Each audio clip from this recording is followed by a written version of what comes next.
करुणा काशीराज की महारानी थीं। उनका जन्म एक समृद्ध राजवंश में हुआ था। महल में ऐश्वर्य और सुख सुविधाओं की कोई कमी नहीं थी। सेवा में अनेक दास दासियां हर समय तत्पर रहती। उनके चारों ओर केवल सुख ही सुख था। दुख क्या होता है, इस बात की उन्हें कल्पना तक नहीं थी। रानी करुणा अत्यंत सुंदर थीं। राजा उनसे अत्यधिक प्रेम करते थे। उनके मुख से निकले शब्द जैसे आदेश बन जाते, जिसे पूरा करने में किसी को एक क्षण भी नहीं लगता था। कड़ाके की ठंड पड़ रही थी। ठंडी हवाएं शरीर चीर रही थीं। उसी दिन रानी ने विचार किया कि वे वरुणा नदी में स्नान करेंगी। उन्होंने राजा से अनुरोध किया और राजा मान गए। राजा ने आदेश दिया कि वरुणा नदी की ओर जाने वाले सभी रास्ते बंद कर दिए जाएं। घाटों को पूरी तरह खाली करवा दिया जाए। राजा के आदेश मिलते ही घाट के पास की सभी झुग्गियां एक दिन के लिए खाली करा दी गईं। जो गरीब लोग वर्षों से वहीं रह रहे थे, उन्हें एक दिन के लिए राजा की तरफ शिविरों में रहने के लिए जगह दी गई। रानी अपनी कुछ दासियों के साथ घाट पर पहुंची। सभी ने चमकती लहरों वाली नदी में स्नान करना प्रारंभ किया। पानी अत्यंत ठंडा था। स्नान करते हुए रानी की हालत बहुत खराब हो गई। वे ठंड से कांपने लगीं।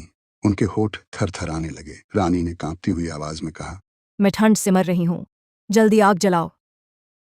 दासियां पास के जंगल से लकड़ी लाने जाने लगीं। तभी रानी ने उन्हें रोक दिया। रानी बोली, इतनी दूर क्यों जा रही हो? देखो, पास ही फूस की एक झोंपड़ी है, उसी में आग लगा दो। यह सुनकर एक सखी घबरा गई। उसने रानी से हाथ जोड़कर कहा, महारानी, कृपा करके ऐसा मत कीजिए। ये झोंपड़ी किसी गरीब की हो सकती है। अगर ये जल गई तो वे बेचारे कहाँ जाएंगे? रानी करुणा, जो अपने नाम के विपरीत अब तक करुणा से अनजान थी, क्या तुम चाहती हो कि तुम्हारी रानी इसी ठंड में प्राण त्याग दे? एक झोंपड़ी ही तो है, जला दो उसे। एक ने धीमे स्वर में विरोध किया। पर महारानी, वह झोंपड़ी किसी गरीब की है। उसका सब कुछ वहीं होगा। मुझे ठंड से तड़पते देखकर भी तुम्हें उसी झोपड़ी की चिंता है। आदेश का पालन करो। आज्ञा टाली न जा सकी। डर और मजबूरी के बीच दासियों ने पास की झोंपड़ी में आग लगा दी। देखते ही देखते एक नहीं, कई झोंपड़ियां राख हो गईं। रानी ने आग से ताप लिया। कुछ देर बाद गर्म कपड़े ओढ़े और महल लौट गईं, जैसे कुछ हुआ ही ना हो। राजा के दरबार में सैकड़ों गांव वाले जमा थे। स्त्रियां रो रही थीं, बच्चे कांप रहे थे। वृद्ध अपनी लाठियों पर टिके हुए राजा से न्याय की गुहार लगा रहे थे। हमने क्या अपराध किया था महाराज? हमारी झोंपड़ियां क्यों जलाई गईं? क्या गरीब होना अपराध है? हमारी रानी ने हमें क्यों जलवाया? राजा काशीराज स्तब्ध रह गए। उन्होंने अपनी सभा की ओर देखा। यह सब सत्य है? हाँ महाराज, रानी की आज्ञा से ही यह हुआ। सभा में सन्नाटा छा गया। राजा कुछ देर मौन रहे, फिर बोले, रानी मुझे प्राण प्रिय है, लेकिन न्याय सबसे ऊपर है। अगर राजा का न्याय अंधा हो जाए तो प्रजा की आस्था मर जाती है।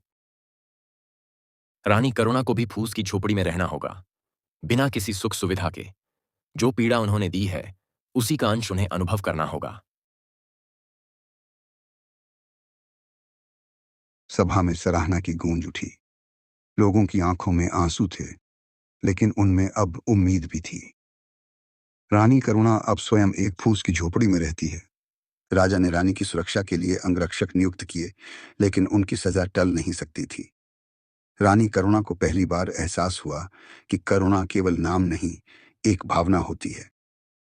उस रात जब वे राख से सने जमीन पर सोईं और बच्चों की कराहें उनके कानों में गूंजती रहीं, तो उनका मन भीतर से बदल गया।